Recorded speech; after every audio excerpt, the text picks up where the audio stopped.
जय जय श्री राधे श्याम। आपका स्वागत है हमारे चैनल मंगल ज्ञान दर्पण में। साथियों, आज हम भगवान के भक्त की एक कथा सुनाते हैं। वो कथा आपको जरूर पसंद आएगी। साथियों, एक ब्राह्मण जिसका नाम था अजामिल, वह भगवान का बहुत बड़ा ही भक्त था। वह शास्त्रार्थ का ज्ञाता था, सदाचारी था और सद्गुणा का तो खजाना ही था। वह ब्रह्मचारी, सत्यनिष्ठ, मंत्रवेत्ता और पवित्र था। गुरु, संत, महात्माओं सबकी सेवा किया करते थे। एक बार अपने पिता के आदेश अनुसार वो वन में चले गए और वहां फल फूल, क्षमता तथा कुश लेकर घर के लिए लौटे। लौटते समय उन्होंने देखा कि एक मदरा पीकर के व्यक्ति पड़ा हुआ है और वह किसी वेश्या के साथ विहार कर रहा है। वेश्या शराब पीकर मतवाली हो रही है। अजामिल पाप किया नहीं, केवल आंखों से देखा और काम के वश हो गया। अजामिल अपने मन को रोकने की बहुत कोशिश की, लेकिन नाकाम ही रहा। अब यह मन ही मन उसी वेश्या का चिंतन करने लगा और अपने धर्म से विमुख हो गया। अजामिल सुंदर वस्त्र, आभूषण आदि वस्तुएं जिनसे वह प्रसन्न होती थी, वह उस वेश्या को ले जाकर के दे देता। यहाँ तक कि उसने अपने माता पिता की सारी संपत्ति उस उल्टा को रिझाने में लगा दी। वह ब्राह्मण उसी प्रकार की चेष्टा करता जिससे कि वह वेश्या प्रसन्न होती। वेश्या के चक्कर में उसने अपनी विवाहित पत्नी तक का परित्याग कर दिया और उस वेश्या के साथ रहने लगा। उसने बहुत दिनों तक वेश्या के मान सम्मान, अपवित्र अन्न से अपना जीवन व्यतीत किया और अपना सारा जीवन ही पापमय कर दिया। यह कुबुद्धि न्याय से, अन्याय से, जैसे भी जहां कहीं भी धन मिलता वहीं से उठा लाता। उस वेश्या के बड़े कुटुंब का पालन करने में ही वह व्यस्त रहता था। चोरी से, जुए से, धोखे से लाया हुआ धन भी वह उसी को ले जा करके दे देता था। एक बार कुछ संत महाराज उसके गांव में आए। गांव के बाहर संतों ने कुछ लोगों से पूछा कि भैया किसी ब्राह्मण का घर बताइए, हमें वहां पर रात गुजारनी है। इन लोगों ने संत के साथ मजाक किया और कहा, संत जी, हमारे गांव में एक ही श्रेष्ठ ब्राह्मण है जिसका नाम है अजामिल, और इतना बड़ा भगवान का भक्त है कि वह गांव के अंदर नहीं रहता, गांव के बाहर ही रहता है। अब संत जन अजामिल के घर पहुंचे और दरवाजा खटखटाया। भक्त अजामिल, दरवाजा खोलो। जैसे ही अजामिल ने दरवाजा खोला तो संतों के दर्शन करते ही वह एकदम उनके पैरों के चरणों में गिर गया। साथियों, आप हमारे लिए भोजन और सोने की व्यवस्था करेंगे क्या? ये बात संत लोगों ने की। अजामिल ने स्वस्थ संतों के लिए स्वादिष्ट भोजन तैयार करवाए और संतों को लेटने की व्यवस्था की। और संत कहते हैं, भैया हम प्रतिदिन सोने से पहले कीर्तन करते थे, यदि आपको कोई दिक्कत ना हो तो हम आज कीर्तन कर लें। अजामिल ने कहा, आप ही का घर है महाराज, जो दिल में आए सो करो। रात्रि में संतों ने सुंदर कीर्तन आरंभ कर दिया और उस कीर्तन में अजामिल भी बैठा। सारी रात उसने कीर्तन का आनंद लिया और अजामिल की आंखों से खूब आंसू गिर रहे थे, मानो आज आंखों से आंसू नहीं पाप धुल रहे हों। सारी रात भगवान का नाम लिया। जब सुबह हुई, संत जन चलने लगे और अजामिल ने कहा, गुरुदेव मुझे क्षमा कर दीजिए, मैं कोई भक्त नहीं हूँ, मैं तो एक महापापी हूँ। मैं वेश्या के साथ रहता हूँ और मुझे गांव से बाहर निकाल दिया गया है। केवल आपकी सेवा के लिए ही मैंने आपको भोजन करवाया, नहीं तो मुझसे बड़ा पापी कोई नहीं है। संतों ने कहा, अरे अजामिल, तूने ये बात हमें कल क्यों नहीं बताई? हम तेरे घर रुकते ही नहीं। अब तूने हमें आश्रय दिया है तो चिंता मत कर। ये बता, तेरे घर में कितने बालक हैं? अजामिल ने बता दिया कि महाराज 9 बच्चे हैं और अभी गर्भवती है। संतों ने कहा अब की जो तेरा संतान होगी वो पुत्र होगा, उसका नाम नारायण रखना, जा तेरा कल्याण हो जाएगा। संत जी चले गए आशीर्वाद देकर। समय बीता तो उसके पुत्र हुआ, उसका नाम नारायण रख दिया गया। अजामिल अपने पुत्र में बहुत आसक्त हो गया था। अजामिल ने अपना संपूर्ण हृदय अपने बच्चे नारायण को सौंप दिया। अब तो हर समय अजामिल नारायण नारायण नारायण भोजन कर ले, नारायण पानी पी ले, नारायण खेलने चला जा, नारायण खेलने मत जा, वो हर समय नारायण नारायण करता रहता था।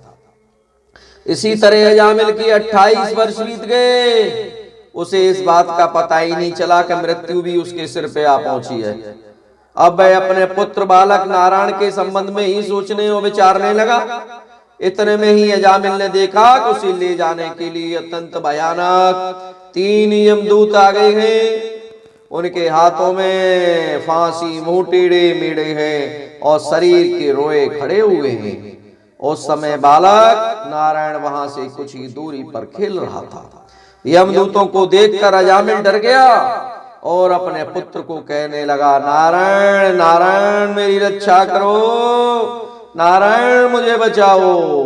भगवान के दूतों ने देखा कि यह मरते समय हमारे स्वामी भगवान नारायण का नाम ले रहा है, उनके नाम का कीर्तन कर रहा है, अतः वे बहुत वेग से छटपट वहां से आ पहुंचे।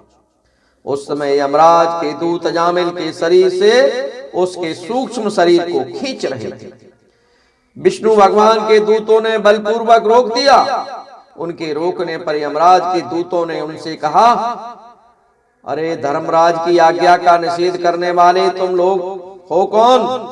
तुम किसके दूत हो और कहां से आए हो, और इसे ले जाने से हमें क्यों रोक रहे हो? भगवान नारायण के आज्ञाकारी दूतों ने हंसकर कहा, यमदूतों यदि तुम लोग सचमुच धर्मराज के आज्ञाकारी हो तो हमें धर्म का लक्षण और धर्म का तत्व सुनाओ। दंड का पात्र कौन है? यमदूतों ने कहा, वेदों ने जिन कर्मों का विधान किया है वे धर्म है, और जिनका निषेध किया है वे अधर्म है। वेद स्वयं भगवान के स्वरूप हैं, ऐसा हमने सुना है। पाप कर्म करने वाले सभी मनुष्य अपने कर्मों के अनुसार दंड भोगते हैं। भगवान के दूतों ने कहा, यमदूतों यह बड़े आश्चर्य की और खेद की बात है कि धर्मज्ञों की सभा में अधर्म प्रवेश कर रहे हैं, क्योंकि वहां निरपराध और अदंडनीय व्यक्तियों का व्यर्थ ही दंड दिया जाता है। यमदूतों इसने कूट कूट जन्मों की पाप राशि का पूरा पूरा प्रायश्चित कर लिया है, क्योंकि इसने विवश होकर ही सही भगवान के परम कल्याणमय मोक्ष प्रद नाम उच्चारण तो किया है। जिस समय इसने नारायण नारायण नारायण इन 4 अक्षरों का उच्चारण किया, उसी समय केवल उतने से ही इस पापी के समस्त पापों का प्रायश्चित हो गया। चोर शराबी मित्रद्रोही ऐसे लोगों का, सरसंगी स्त्री राजा पिता और गाय को मारने वाला चाहे जैसा और चाहे जितना बड़ा पापी सभी के लिए क्यों न हो, इतना ही सबसे बड़ा प्रायश्चित है कि भगवान के नाम का उच्चारण करें, क्योंकि भगवान के नाम के उच्चारण से मनुष्य की बुद्धि भगवान के गुण लीला स्वरूप में रम जाती है और स्वयं भगवान की उसके प्रति आत्मीय बुद्धि हो जाती है। तुम लोग अजामिल को मत ले जाओ, इसने सारे पापों का प्रायश्चित कर लिया है, इसलिए इसको यहीं छोड़ दो। इसने भगवान का नाम लिया है, इसने नारायण नारायण नारायण नारायण नारायण नारायण किया है। इस प्रकार भगवान के दूतों ने भागवत धर्म का पूरा पूरा निर्णय सुना दिया और अजामिल को यमदूतों के पास से छुड़ाकर मृत्यु के मुख से बचा लिया। भगवान की महिमा सुनने से अजामिल के हृदय में शीघ्र ही भक्ति का उदय हो गया। अब उसे अपने पापों को याद करके बड़ा पश्चाताप होने लगा। अजामिल मन की मन सोचने लगा, अरे मैं कैसा इंद्रियों का दास हूँ, मैंने एक वैश्या के गर्भ पुत्र उत्पन्न करके अपना ब्राह्मणत्व नष्ट कर दिया।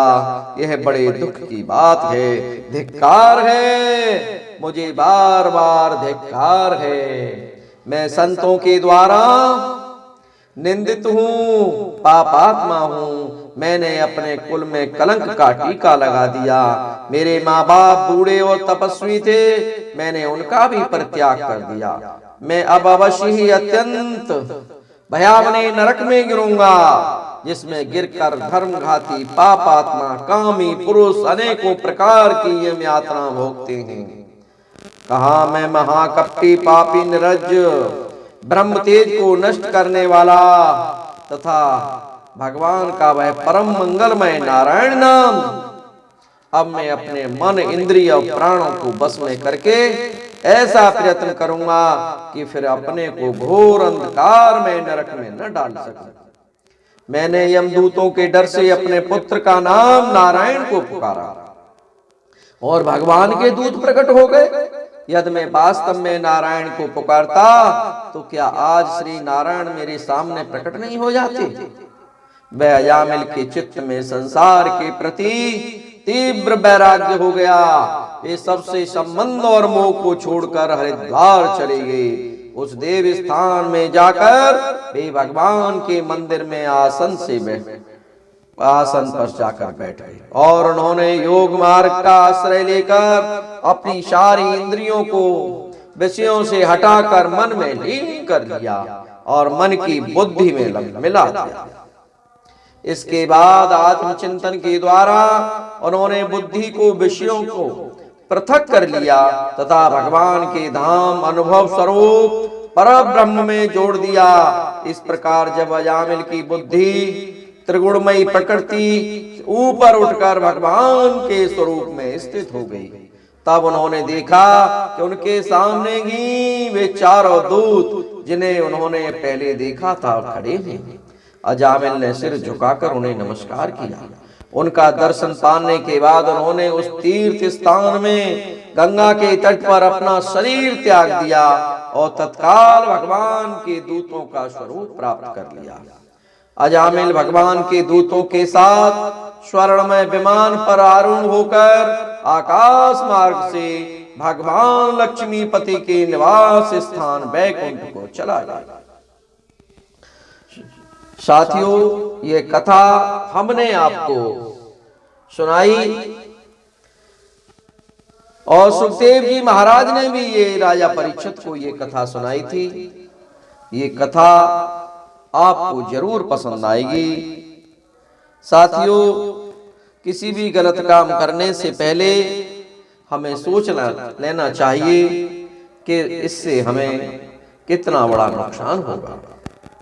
ये जामिल ने अपने खुद को सुधार लिया और अपने परलोक को भी बाद में उन्होंने सुधार लिया। साथियों, ये कथा आपको जरूर पसंद आएगी।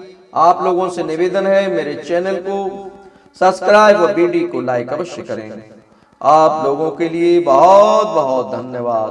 बोलिए सियापत रामचंद्र भगवान की जय।